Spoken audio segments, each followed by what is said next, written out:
민주당의 초선 의원 모두 81명인데 더민초라는 이름의 모임을 갖고 있습니다. 이 더민초에서 국민 요구에 부응해서 두세 명 가운데 최소한 한 명에 대해서는 부적격이라는 의견을 청와대에 전해달라. 이 부분 당 지도부에 요구한다라고 공식적인 목소리를 냈습니다. 다만 누구인지에 대해서는 인사권자의 권한이라면서 여기에 대해서는 말을 아꼈는데 그런데 이런 초선 의원들의 주장에 대해 일부이긴 합니다만 중진 의원들이 뿔났다라고 저희가 표현을 하겠습니다. 비판하는 그런 목소리를 냈습니다.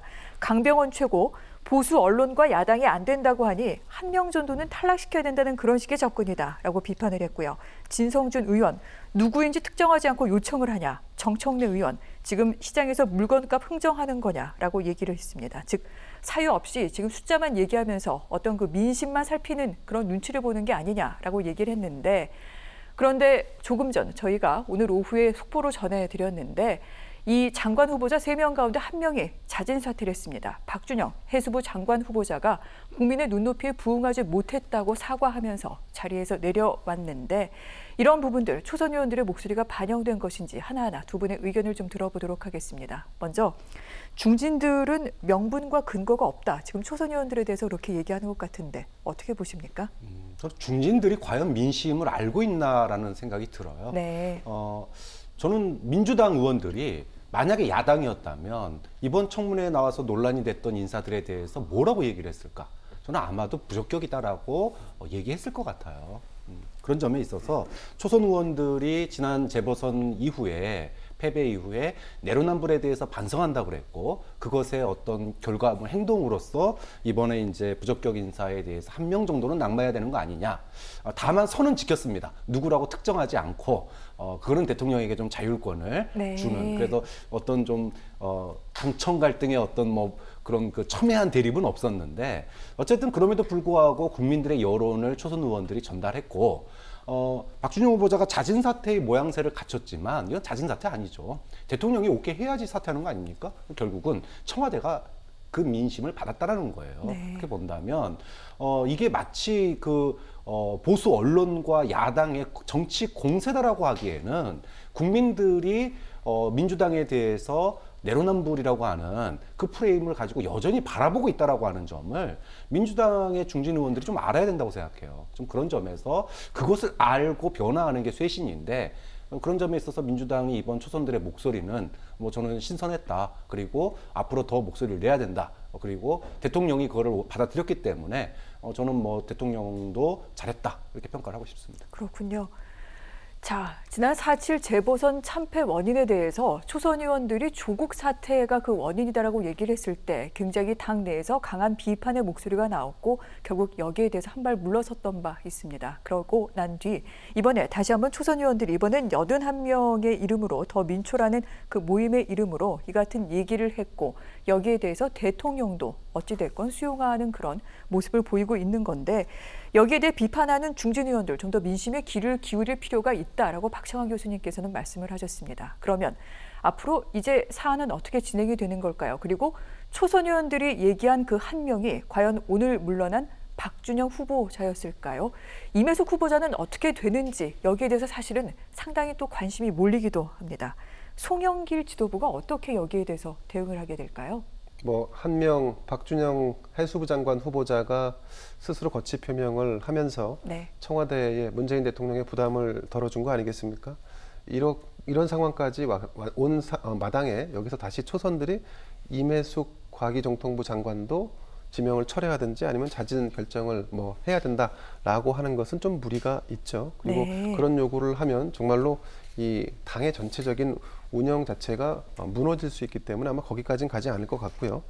그 청문 보고서에 대한 재송부를 요청을 했고 그게 내일까지지 않습니까? 그러면 아마도 문재인 대통령은 이제 임명을 강행하는 수순으로 갈 것 같습니다. 네. 자, 야당의 비난은 있겠습니다만 이 민주당 내부에서는 이 정도 하면 어느 정도 민심이 반영됐다라고 하는 그런 결론으로 귀결될 가능성이 높다고 개인적으로 생각을 합니다.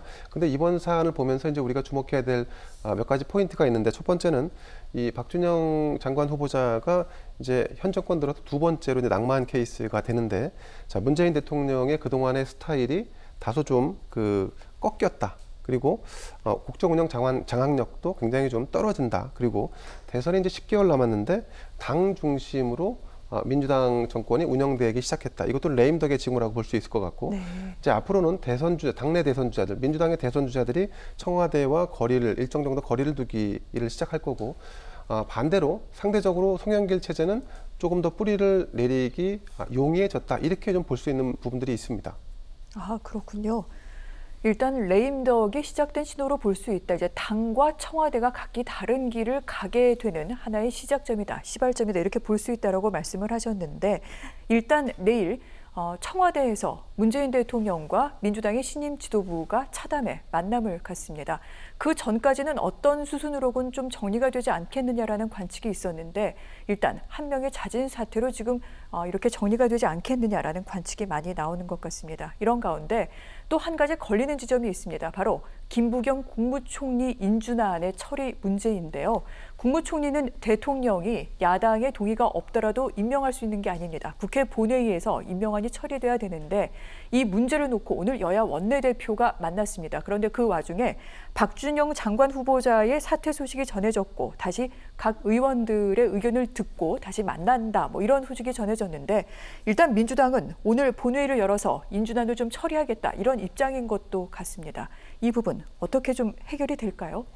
자, 우선 좀 전에 말씀드린 것처럼 임혜숙, 노영욱 장관 후보자에 대해서 대통령이 임명을 강행하게 되면, 네. 그러면 야당은 강한 반발을 하지만 그걸로 끝입니다. 더 이상 진전될 수가 없는 사안이고, 남은 것은 이제 총리 인준 절차가 남게 되는데, 네. 자, 김부겸 총리 후보자에 대해서는 지금 야당이 적격이다 혹은 부적격이다라고 해서 결론을 내지 않고 장관 후보자 3인에 대해서 어떻게 청와대가 결정하냐에 따라서 지렛대로 연계해서 가겠다라고 하는 전략을 폈지 않습니까? 자, 이 얘기인즉슨 김부겸 국무총리 후보자에 대해서는 다소 통과시킬 수 있다라고 하는 그런 어떤 뉘앙스를 가지고 있다라고 봅니다. 그래서 이 김부겸 총리에 대한 인준안 처리는 될 것 같습니다. 그리고 더군다나 지금은 코로나 전국 비상시국 아니겠습니까?